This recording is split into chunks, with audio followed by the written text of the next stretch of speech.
I would now like to welcome John down to the stage. He's going to talk about shattering the stigma about mental illness and why mental health does not have to be a barrier to workplace success.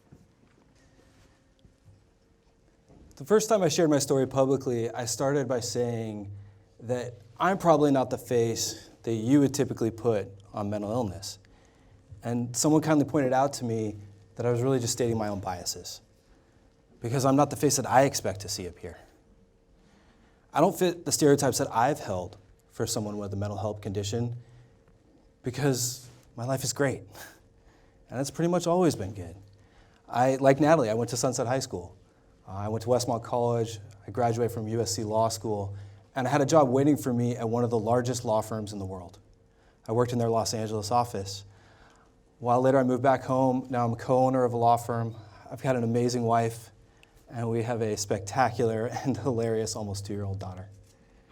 So things are good. And I've never had a rock bottom moment. So because of this, I've had the luxury of hiding my mental health issues if I want to. But I think for too long, too many people who have been standing in my shoes have chosen to hide these things. And I want to change that. 10 years ago, I flew all the time for work. And when I was in the air, I would sometimes dream about my plane crashing in the wilderness because I wanted to be Tom Hanks in Castaway.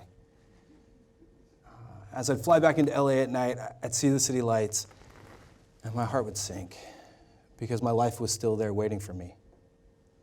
See, I was successful, but I was miserable, and I couldn't figure out what was my stressful job and what was maybe something inside of me.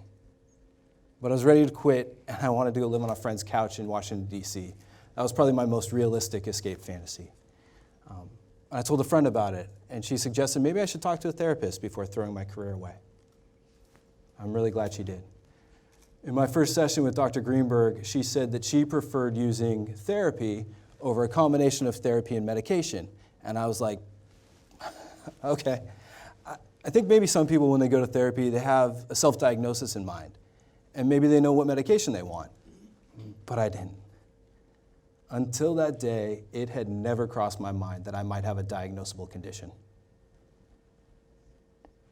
Well, it turns out I'm the exception for Dr. Greenberg because she immediately sent me to a psychiatrist for medication. I think what did it is when I told her that on my drive to work in the morning on the 10 freeway, I'd dream about crashing my car into the median so that I could get to go to the hospital. Now, I was never suicidal, and I really never wanted to die. I really didn't want to hurt my brain, but I thought maybe breaking a leg would get me a break from work for a few weeks. I learned then that I suffer from generalized anxiety disorder. And at first, that diagnosis didn't sit well with me because I'm naturally pretty stoic and optimistic. I'm calm, I'm even-keeled, and nothing phases me. Meanwhile, though, on the inside, sometimes I'm in turmoil. And I waited way too long to address my anxiety and that conflict, and I believe that's what led to my second diagnosis, which is dysthymia. Dysthymia is a form of low-level depression where it doesn't have the really low lows, but it also doesn't cycle in and out, and so you don't ever have a good moment, and what it meant is I was basically bummed out for a decade. To treat my anxiety and depression, my psychiatrist gave me Prozac. And then he gave me Klonopin for the days when the anxiety was really bad. A few weeks after starting treatment, I was flying back into LA at night again, and I saw the city lights, and I felt good. It was such a small moment, but I was excited to be home, and that's when I knew I was going to be okay. I continued with treatment and medication for 2 years, and at the end of that, the depression was gone completely, and it's never come back. But the anxiety is trickier. It's a lot stickier. I remember experiencing anxiety as early as 6 years old. My first grade teacher, Mrs. Nagel, was a wonderful teacher, and she held us to a very high standard, and I was terrified of disappointing her. So if I didn't fall asleep at precisely 8:30, I would start crying because I was afraid that if I went to sleep late, then I'd wake up late. And if I woke up late, then I'd get to school late. And if I got to school late, then Mrs. Nagel would be mad at me. And that's always been the core of my anxiety. My body freaks out if I think there's a chance that I might disappoint somebody. And yet I also feel like it's my responsibility to not let anyone be disappointed ever. So it's kind of an issue. Today, my anxiety still manifests physically. I get headaches. I clench my teeth. I stiffen my neck. I get tightness in my chest. I can actually feel my blood pressure going up when the anxiety grips me. I'll wake up in the middle of the night with my heart pounding and thoughts just spinning through my mind. And as soon as I deal with one, another one just pops up to take its place. And it feels out of control. And sometimes the anxiety is tied to real life stressors and work. I still have a stressful job. But other times it's not. Even when everything's smooth, my body will still find things to be anxious about, because that's how generalized anxiety goes. If we have plans out of the house on a Sunday night, my wife and I will start to get anxious because I feel like I'm not going to be prepared or ready for work on Monday morning. In a funny way, I'm still afraid of being late to school. When we share these stories, people will often say that we're brave. And I appreciate that. I really do. Because it is really, really scary for all of us to stand up here and share these things.